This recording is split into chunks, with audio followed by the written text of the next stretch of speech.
যেমনটা আপনি হয়তো জানেন, ভারতে প্রতি 10 বছরে একবার জনগণনা করা হয়। শেষ জনগণনাটি মূলত 2021 সালে হওয়ার কথা ছিল, কিন্তু পরিস্থিতির কারণে মাঠ পর্যায়ের কাজ উল্লেখযোগ্যভাবে বিলম্বিত হয়। এখন একটি বড় আপডেটের মাধ্যমে প্রক্রিয়াটি এগিয়ে চলেছে। ভারতের প্রথম সম্পূর্ণ ডিজিটাল জনগণনা শুধুমাত্র হাতে কলমে লেখা কাগজপত্র এবং বাড়ি বাড়ি গিয়ে করা সার্ভের উপর নির্ভর করার পরিবর্তে সরকার নিয়ে এসেছে একটি সেলফ এনুমারেশন পোর্টাল বা নিজে ফর্ম পূরণের ব্যবস্থা।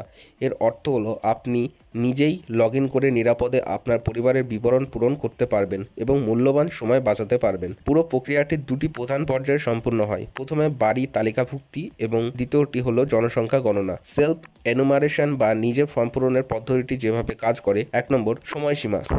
আপনার নির্দিষ্ট রাজ্য বা অঞ্চলে মাঠ পর্যায়ে কাজ শুরু হওয়ার ঠিক আগে 15 দিনের জন্য সেলফ এনুমারেশন পোর্টাল খোলা হয়। সঠিক তারিখের জন্য আপনার স্থানীয় সরকারি ঘোষণাগুলোর উপর নজর রাখুন। 2 নম্বর, লগ ইন করা। অফিসিয়াল সেন্সাস পোর্টাল census.gov.in এ যান। প্রতি পরিবারের জন্য একটি মোবাইল নম্বর ব্যবহার করে লগ ইন করুন। পরিবারের প্রধানের পক্ষে এটি করা সবচেয়ে ভালো। 3 নম্বর হচ্ছে ফর্ম পূরণ করা। আপনাকে দ্রুত কয়েকটি বিভাগ পূরণ করতে হবে, যার মধ্যে রয়েছে বাড়ির মৌলিক বিবরণ এবং মালিকানার অবস্থা, প্রয়োজনীয় সুযোগ সুবিধা যেমন পানীয় জলের উৎস, বিদ্যুৎ, শৌচাগার এবং রান্নার জ্বালানি, পরিবারের সম্পদ এবং জীবনযাত্রার মান, ইন্টারনেট সংযোগ, স্মার্টফোন, যানবাহন এবং সাধারণ খাদ্য গ্রহণের অভ্যাস ইত্যাদি। 4 নম্বর হচ্ছে 11 সংখ্যার আইডি। আপনি সাবমিট করার সাথে সাথেই আপনার ডেটা লক হয়ে যাবে এবং আপনি একটি ইউনিক 11 সংখ্যার সেলফ এনুমারেশন আইডি পাবেন। 5 নম্বর হচ্ছে চূড়ান্ত ধাপ। যখন সরকারি গণনাকারী আপনার বাড়ি আসবেন, তখন আপনি কেবল ওই 11 সংখ্যার আইডিটি তাকে দেবেন। তিনি এটি যাচাই এবং নিশ্চিত করবেন, আর আপনার কাজ শেষ। এবার আপনার মনে হতে পারে,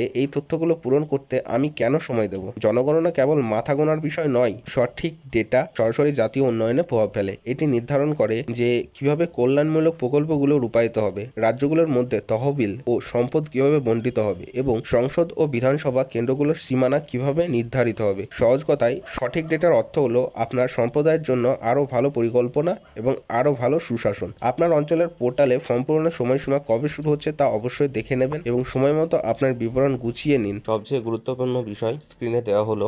জনগণনা সার্ভে করার সময় যে 34টি প্রশ্ন আপনাকে করা হতে পারে, সেগুলো একবার দেখে নিন।